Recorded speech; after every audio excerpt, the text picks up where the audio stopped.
This is 421. We're going to be solving logarithmic equations. Now, when we solve a logarithmic equation, there's going to be situations that we're going to have to use the property of logs to manipulate.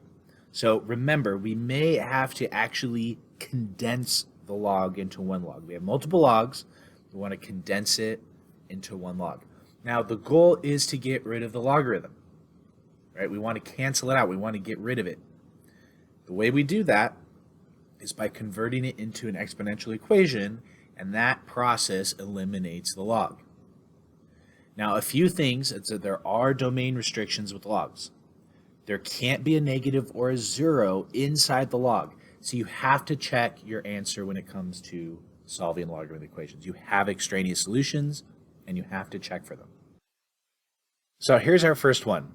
Log of 3x minus 1 equals log of 4 minus x. So we need to convert it into an exponential equation by raising it to whatever base it is. So since these are log base 10, that means I'm going to raise it to base 10 on both sides, converting it into an exponential equation. The base 10 and the log base 10 will cancel out. And so now I'm left with the statement 3x minus 1 equals 4 minus x.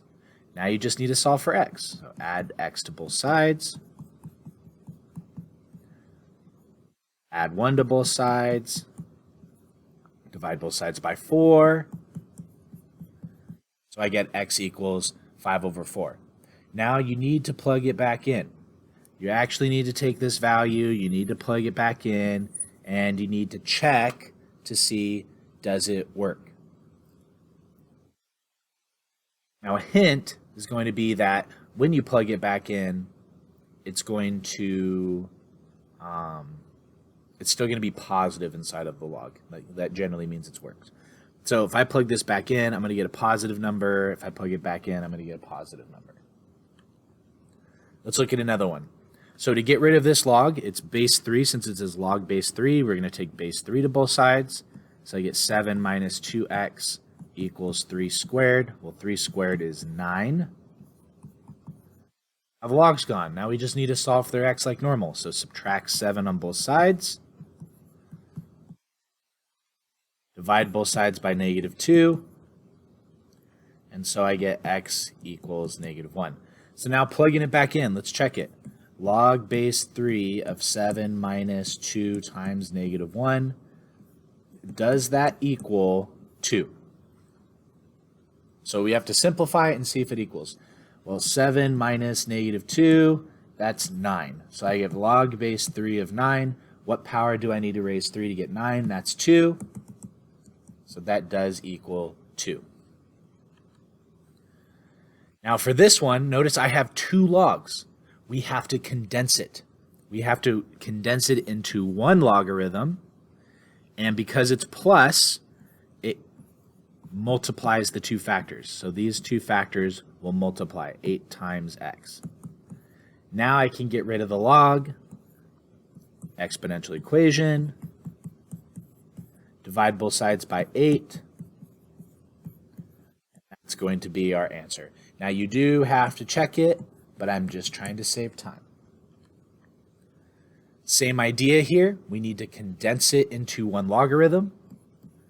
Now because it's negative, that 2 goes in the denominator, right? Negative means denominator. Positive means numerator. So that factor goes into the denominator.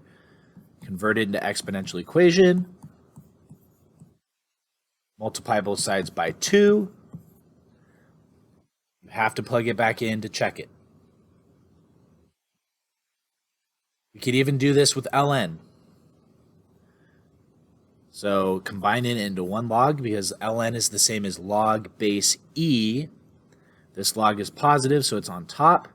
This log is negative, so that means that that factor of 3x plus 2 goes on the bottom. Get rid of ln, you do base e. Yeah, I have e to the first power. It's okay that e is going to be part of my answer. I have to get the 3x plus 2 out of the denominator, so we multiply by it.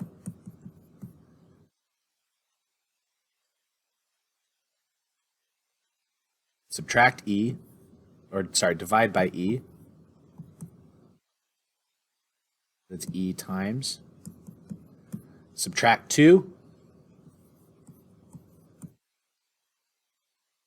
And now I can divide everything by 3.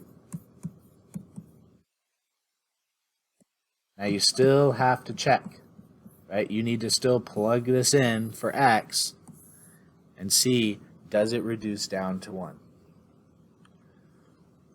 Now for these, go ahead and pause it and you can check your answer.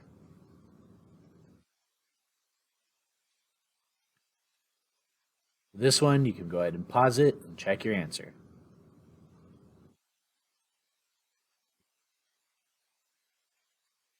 So what did we learn today? We learned how to solve logarithms.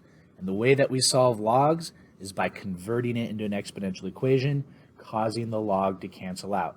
Now remember, you may have to condense the log. Now, I didn't really talk about it, but I'm going to throw up an example.